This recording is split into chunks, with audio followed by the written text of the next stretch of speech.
தமிழ் திரையுலகத்துக்குள்ளே தயாரிப்பாளராய் நுழைந்து புது வசந்தம் படைத்தவர். தமிழ் திரையுலகுக்கு பல புதிய இயக்குனர்களை விதைத்தவர். புதிய அறிமுக இயக்குனருக்கெல்லாம் அவர்தான் புகலிடம். அதனால்தான் தமிழ் திரையுலகம் அவரை அழைத்துச் சென்றது புகலிடம். படைத்த படங்களை பார்த்தால் புது வசந்தம் என்றும், பூவே உனக்காக என்றும், துள்ளாத மனம் துள்ளும் என்றும், நாட்டாமை என்றும் பல படங்கள் தயாரித்தவர். அவர் தயாரித்த படம்தான் சூரிய வம்சம்.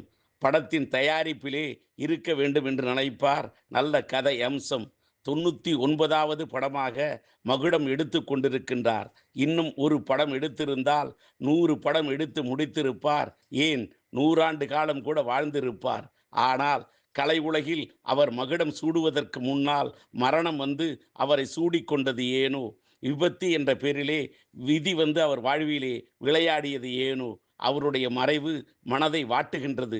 அவரை இழந்து வாடக்கூடிய திரை உலகத்தினருக்கும் அவருடைய குடும்பத்தை சார்ந்தவர்களுக்கும் என்னுடைய ஆறுதலையும் ஆழ்ந்த இரங்கலையும் தெரிவித்துக் கொள்கின்றேன். அன்னாருடைய ஆத்மா சாந்தி அடைய வேண்டும் என்று எல்லாம் வல்ல இறைவனிடம் பிரார்த்தனை செய்கின்றேன்.